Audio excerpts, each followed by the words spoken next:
Catholic family. बाबू पूछ दी कि जॉन डॉन का जन्म कहाँ हुआ था, क्या बताइएगा जी कि जॉन डॉन का जन्म कहाँ हुआ था जी? लंदन में हुआ था और रोमन कैथोलिक फैमिली में हुआ था। बेहतर ढंग से याद रखे रहिएगा, एग्जाम में क्वेश्चन छूटे ना नहीं चाहिए, छूटना नहीं चाहिए। Hi guys, good morning to all of you. You are most welcome on my YouTube channel Ronak English Classes, and I request you all, please subscribe my YouTube channel Ronak English Classes and don't forget comment and share. My dear students, thank you so much, thanks a lot, big response for my YouTube channel Ronak English Classes, and I have no word to say about your supporting and love you all my dear students। आज हम पढ़ने वाले हैं 12th का, हम बोले हैं ना 12th का क्रैश कोर्स स्टार्ट हो गया है।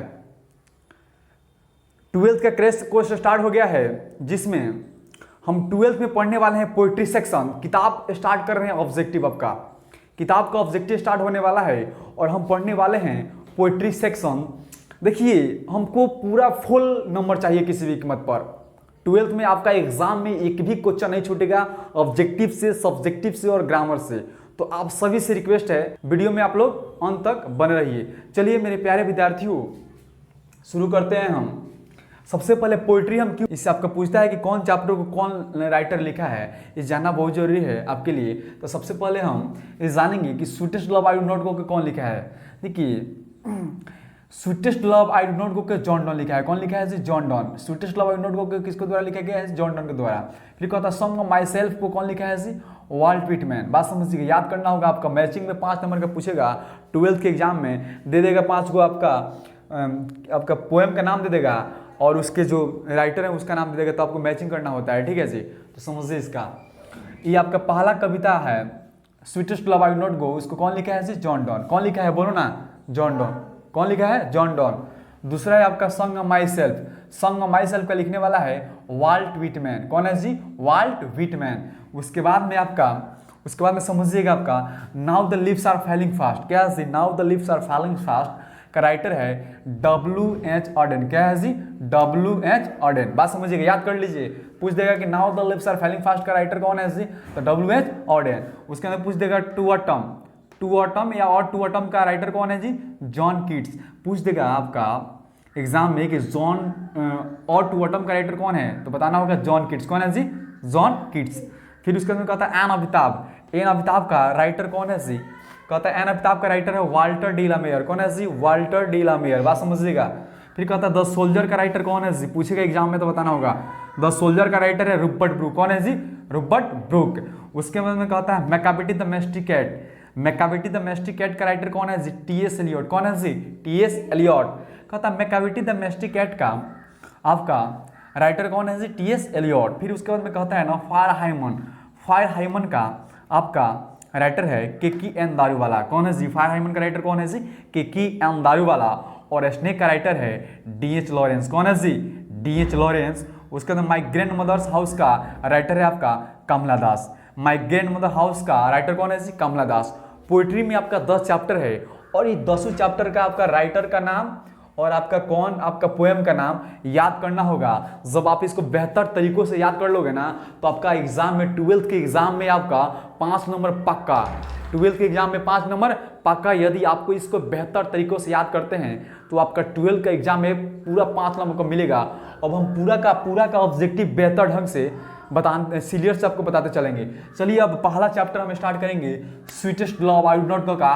फुल ऑब्जेक्टिव की sweetest love I do not को जॉन डॉन लिखा है। इसमें कितना ऑब्जेक्टिव है और कितना ऑब्जेक्टिव आपके एग्जाम में पूछी जाती है मेरे प्यारे विद्यार्थी हो, तो अब घूमने की कोई आवश्यकता नहीं है।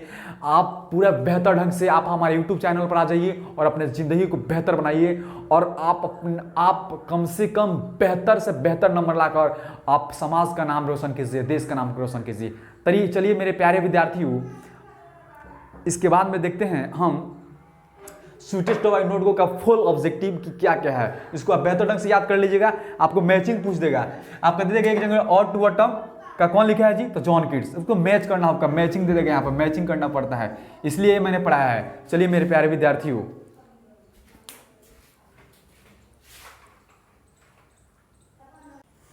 चलिए मेरे प्यारे विद्यार्थियों, देखिए सबसे पहले हमको रिजल्ट बेहतर लाना है ना। तो रिजल्ट बेहतर लाने के लिए आपको ऑब्जेक्टिव को भी बेहतर ढंग से आपको याद करना होगा, लाइन बाई लाइन को समझना होगा कि आपका नंबर बेहतर आए। तो मेरे प्यारे विद्यार्थियों, चलिए खूब बेहतर ढंग से हम लोग समझते चलेंगे एक एक ऑब्जेक्टिव को। पोइट्री सेक्शन हमने स्टार्ट किया है। अब पोइट्री सेक्शन का पहला चैप्टर है sweetest love I do not go, जिसके राइटर हैं जॉन डॉन। क्या है जी? John Donne. Sweetest love I do not go के राइटर कौन है जी? John don. इससे आपको ऑब्जेक्टिव एग्जाम में पूछेगी। इससे बाहर एक भी अगर ऑब्जेक्टिव पूछ दिया ना तो आप मुझसे सवाल करना, ठीक है जी। आपका एक भी सवाल मेरे ऑब्जेक्टिव से बाहर नहीं जाएगा, यह मेरा आपसे क्या है जी? वादा है। बात समझिएगा मेरे प्यारे विद्यार्थियों। कहता है sweetest love I do not गो का राइटर कौन है जी? John don. बात समझिएगा।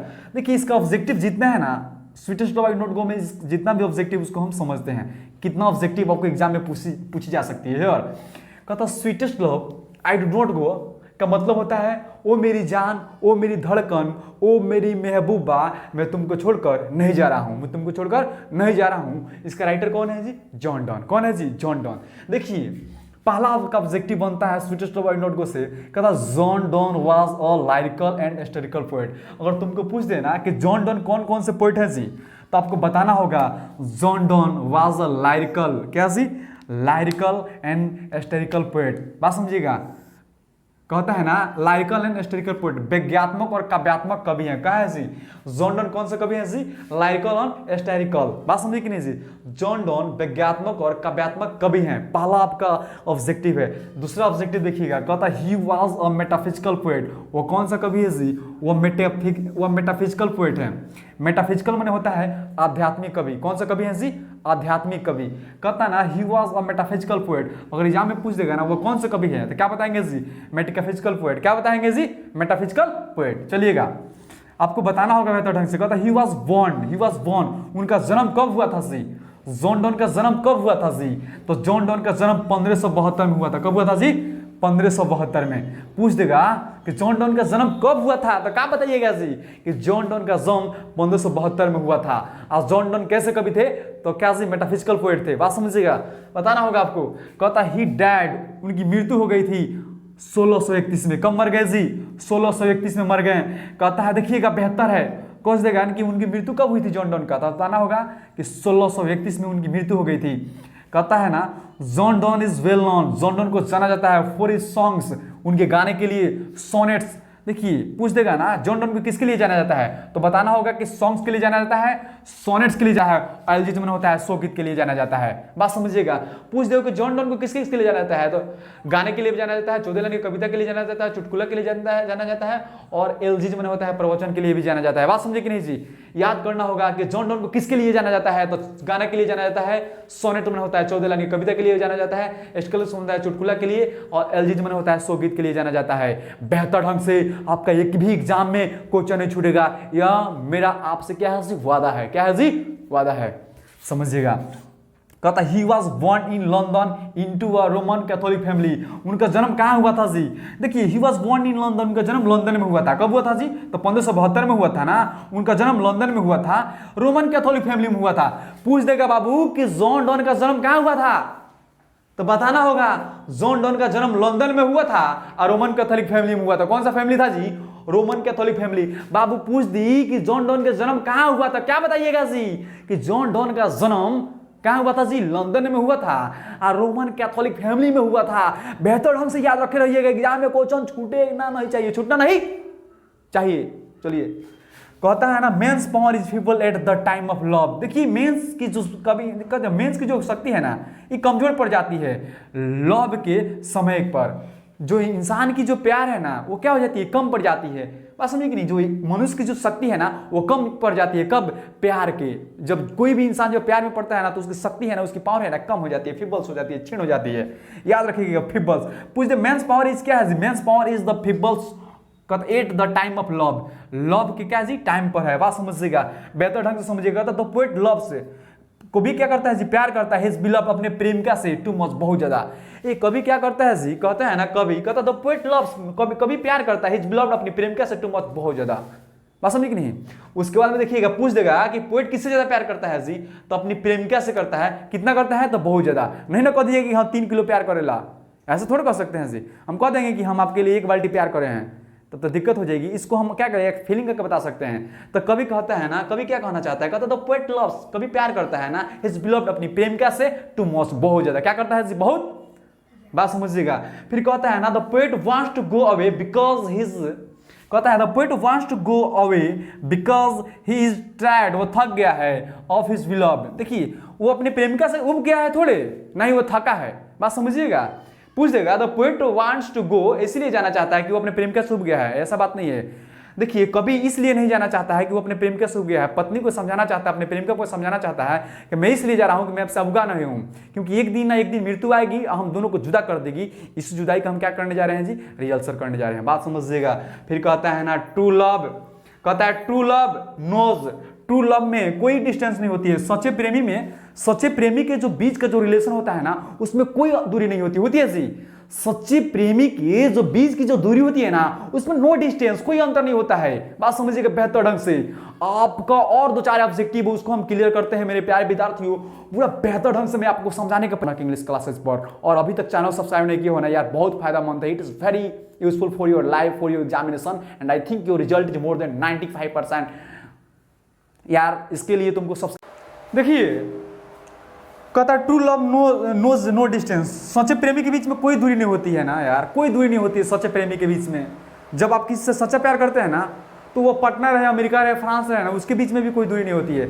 चलिए 2 बहुत इंपॉर्टेंट और ऑब्जेक्टिव है आपका, ऑब्जेक्टिव नंबर 11 और 12, इसको बहुत ढंग से समझने, बहुत बेहतर ढंग से समझने का प्रयास कीजिएगा, क्योंकि अब एग्जाम में इसका अब की बार 2023 की एग्जाम में ही आने वाला है दोनों ऑब्जेक्टिव। कहता है but believe that I shall make speedier journey, ये कहां से लिया गया है। कहता है but believe that I shall make speedier journey has been taken from this poem. पूछ देगा कि ये लाइन कहां से लिया गया है जी, तो आपको बताना होगा। देखिए ये लाइन कहां से लिएगा, आप पढ़े रहिएगा तब ना बताइएगा जी, अर्थ समझिए। तो अभी क्या कहना चाहे, लेकिन तुम मुझ पर विश्वास रखो कि मेरी गति सूरज से कहीं ज्यादा तेज होगी, क्योंकि सूरज के पास पगडंडी रास्ता भी नहीं है, और मैं तुमसे बहुत ज्यादा क्या करता हूं जी, प्यार करता हूं, बस इसलिए मेरी गति सूरज से कहीं ज्यादा तेज होगी। पूछेगा ये लाइन कहां से लिया गया है, तो आपको बताना होगा दिस लाइन हैज, कहता है ना has been taken from this poem, तो बताएंगे this line has been taken from this poem sweetest love I do not go. क्या बताएंगे जी, इसका आंसर होगा क्या होगा जी, sweetest love I do not go. बात समझिएगा, इसका आंसर होगा, ठीक है जी। फिर उसके बाद पूछ दे बट्स है, अगर पूछ देगा ना but since that I must die at last this best, कहता है ना चूंकि, लेकिन क्या जी सबसे अच्छा होगा ना मृत्यु लास्ट में आएगी, इससे सबसे बेहतर होगा कि हम अपने जो भी समय बचा है ना उसको खुशी में क्या करें जी, इसको समय को व्यतीत करें। पूछ देगा कि ये लाइन कहां से लिया गया है, तो क्या बताएंगे this line has been taken from this sweetest love I do not go. इसका भी आंसर होगा स्वीटेस्ट लव, क्या होगा जी, sweetest love I do not go.